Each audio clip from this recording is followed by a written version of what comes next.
Hola chicos, con la clase de hoy iniciamos la tercera parte del área de control que consiste en el diseño de compensadores para modificar las respuestas de los sistemas en base a los requerimientos de diseño para cada caso. En la primera parte habíamos aprendido a obtener modelos matemáticos que reflejen el comportamiento de un sistema físico. En la segunda parte habíamos visto herramientas de análisis de sistemas, como por ejemplo el lugar geométrico de las raíces, que permite predecir la estabilidad de un sistema para variaciones de ciertos parámetros y analizar esta estabilidad y el comportamiento dinámico del mismo. Finalmente, en esta tercera parte, se pretende influir en el comportamiento del sistema de tal manera a lograr los objetivos de control propuestos de acuerdo a las necesidades y las aplicaciones de un sistema de control. En este contexto, vamos a iniciar recordando los tipos de sistemas de control.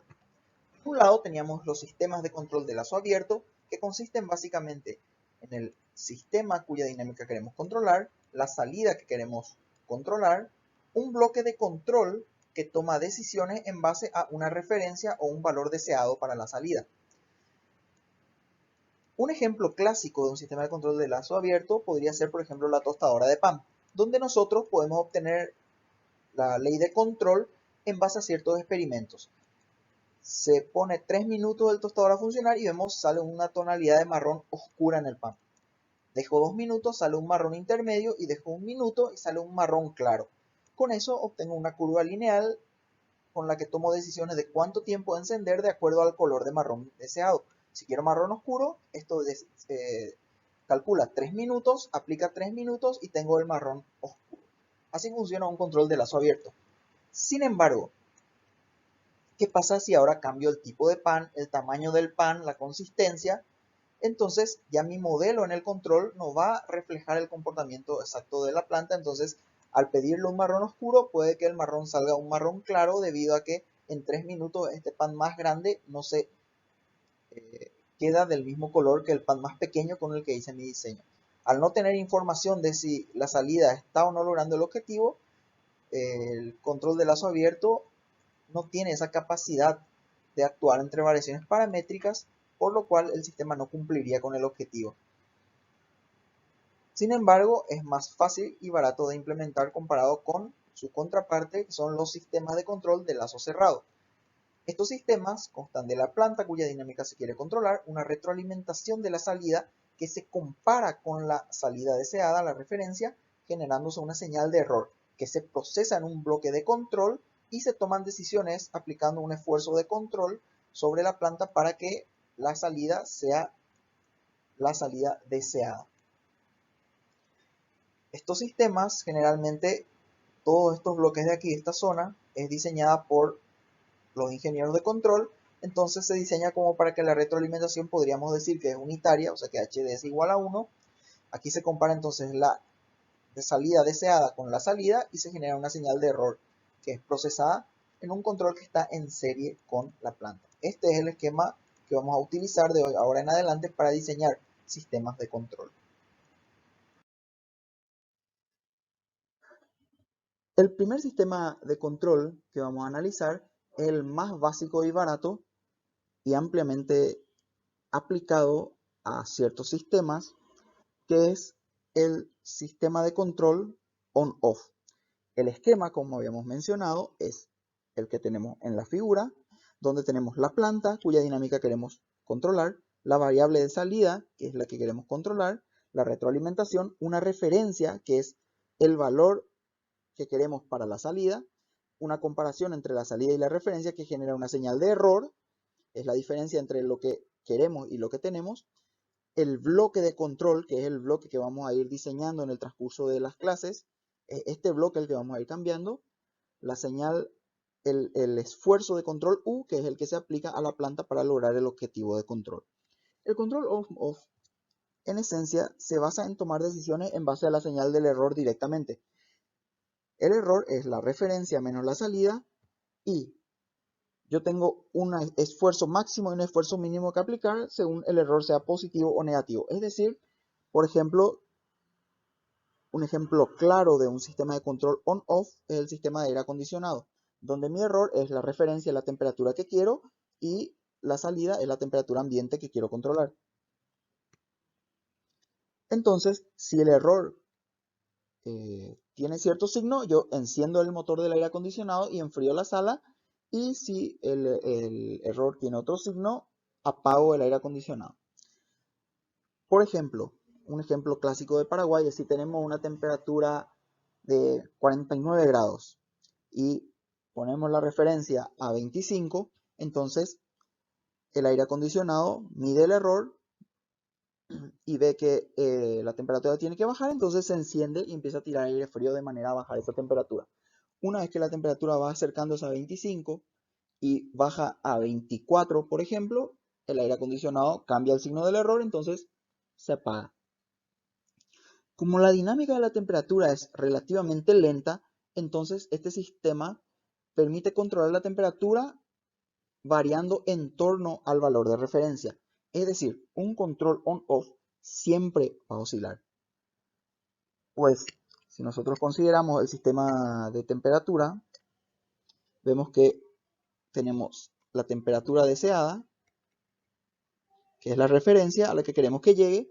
La temperatura va a variar, va a llegar, y cuando pasa, vamos a encender el aire, apagar el aire, encender el aire, apagar el aire. Pero como la dinámica es relativamente lenta, por más que oscile, la temperatura final es bastante estable dentro de todo. Sin embargo, ¿qué pasa si tenemos un sistema cuya dinámica es más rápida? Por ejemplo, un control de la carga de un capacitor, donde yo quiero llegar a cierta tensión en el capacitor, pero al encender el circuito, al prender la batería, esto se carga rápido. Luego apago, prendo, entonces genera una oscilación mayor, dado que el sistema tiene una dinámica muy rápida. En estos casos, el control on-off ya no puede ser utilizado dada esta gran variación.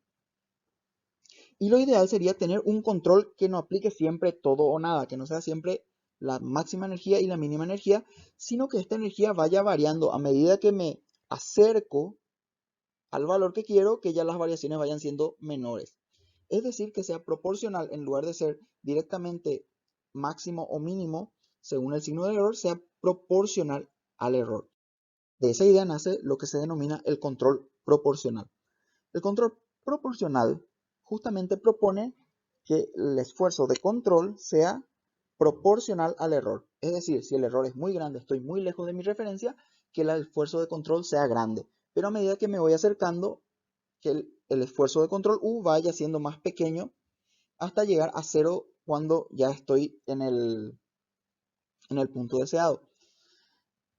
Este sistema, evidentemente, desde el punto de vista de implementación real, yo siempre voy a tener una limitación máxima de energía y mínima de energía que puedo aplicar. O sea que no puedo hacer un proporcional todo el tiempo, sino que voy a llegar a un punto donde mi energía va a ser la máxima. Por ejemplo, la máxima energía de mi batería, el máximo calor que puede inyectar mi resistencia para calentar un horno. Entonces tiene una limitación en cierta zona, pero tiene una zona de proporcionalidad donde el esfuerzo de control sería directamente proporcional al error. Un error máximo que corregir y un error mínimo. Entonces, esta zona es donde nosotros trabajamos y consideramos que el controlador tiene la forma K por R menos I, que es K por el error de T. Y esto se denomina un control proporcional. Esto evita tener tanto ripple o tener tanta variación como el control anterior, y el esquema quedaría de la siguiente forma. O sea, la función de transferencia aquí sería un valor de K. Como recordarán, el lugar geométrico de las raíces justamente analizaba todas las respuestas posibles cuando la ganancia multiplicada por mi planta va variando de 0 a infinito. Eso es básicamente con un análisis del lugar geométrico podría ver todas las respuestas que puedo tener variando K de 0 a infinito para un sistema.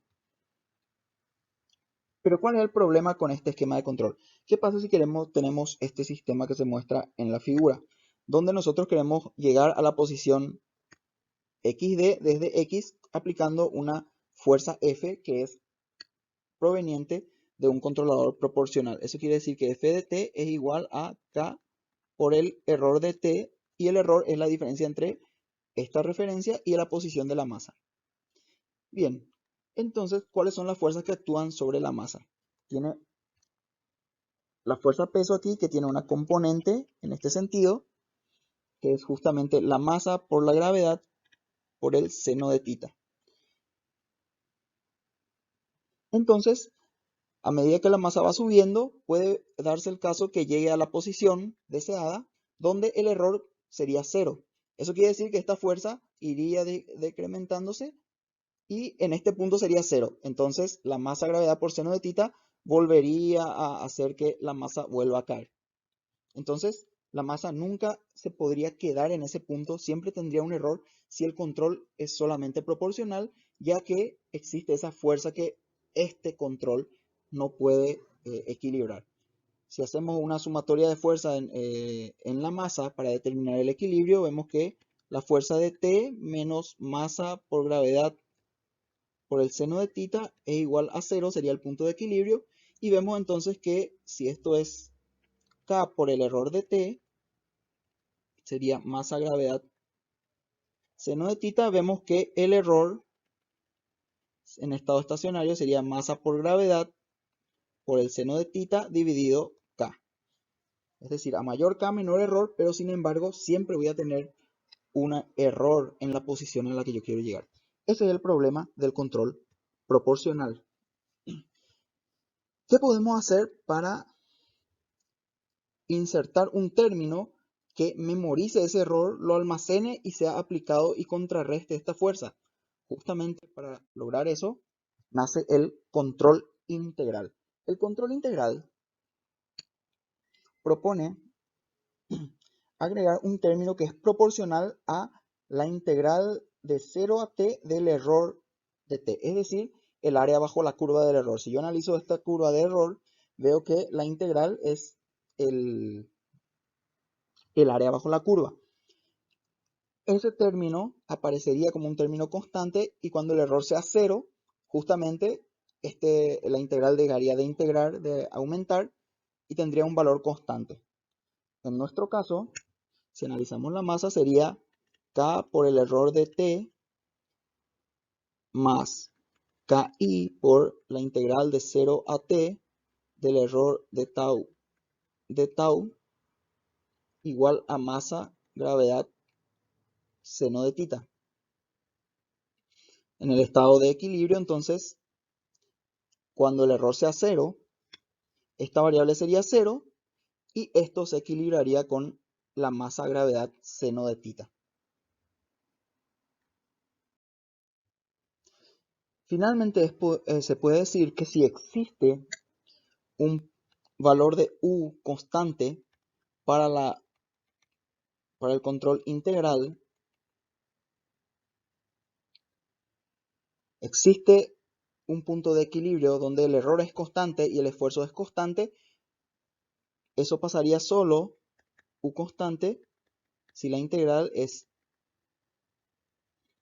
Esto sería resolver la integral, ¿sí? Para E constante sería E0, una constante por T menos E por 0 por KI. Para que esto se verifique, solo se verifica, como el tiempo siempre va aumentando, cuando el error es igual a 0. El único punto donde se verifica esta ecuación de que tenemos un error constante para un esfuerzo constante es si el error va a 0. Y eso es obvio, ya que sería cuando el error llega a 0, la integral ya no sigue sumando, se queda con un valor constante de todos los errores pasados, y eso equilibra, por ejemplo, en este caso, la masa por gravedad por el seno de tita. Si sigue habiendo error, esto va a seguir incrementándose hasta equilibrar esa fuerza y hasta que el error sea 0, que es el único punto de equilibrio.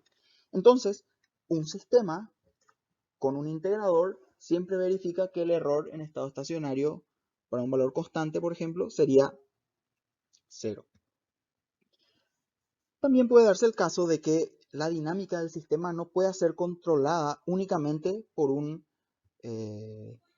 variación de K y una parte integral, sino que nos vemos en la necesidad de predecir el error futuro y tomar decisiones en base a estas predicciones. El control derivativo justamente propone usar la predicción del error futuro para mejorar la respuesta dinámica del sistema. Es decir, si nosotros tenemos una curva de error y un punto aquí y queremos predecir cuál sería el error por ejemplo, td segundos después, podemos utilizar la derivada del error en ese punto y multiplicarla por td, de tal manera que el error en t más td va a ser aproximadamente igual al error actual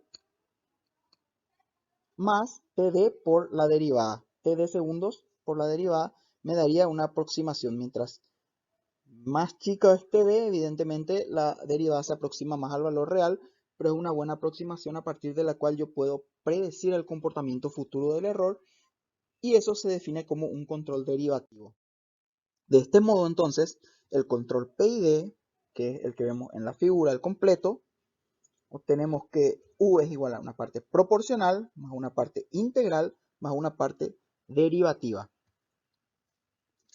Donde teniendo una curva del error, vemos que utilizamos el presente con el control proporcional, equivale al presente de mi error, el error integral o la componente integral corresponde al pasado, a los errores pasados de mi sistema, y la parte derivativa corresponde a los errores futuros. Se utilizan los errores pasados, presentes y futuros para determinar la mejor acción de control a tomar sobre un sistema.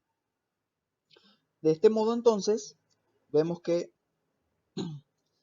el control PID puede ser escrito como se muestra también en la figura, donde tenemos K. Podemos sacar factor común la constante proporcional y escribir e de t más 1 sobre ti por la integral más td por derivada de et sobre función al tiempo, donde esta K hizo factor común en cada uno de estos términos. Esto sería entonces Kp sobre Ki y esto sería Kd sobre Kp, y con eso se puede obtener otra forma de representar el control PID. Es otra forma muy utilizada también. Finalmente, la transformada de Laplace del control PID puede darse de la forma que se muestra en la ecuación, y vemos que se puede escribir la función de transferencia como kds al cuadrado más kps más ki sobre s, donde esta sería la función de transferencia del controlador PID a diseñar. Muy bien, chicos, hemos desarrollado los conceptos básicos referentes a los controladores on-off y el controlador PID, el cual constituye el controlador más utilizado en el área de control industrial.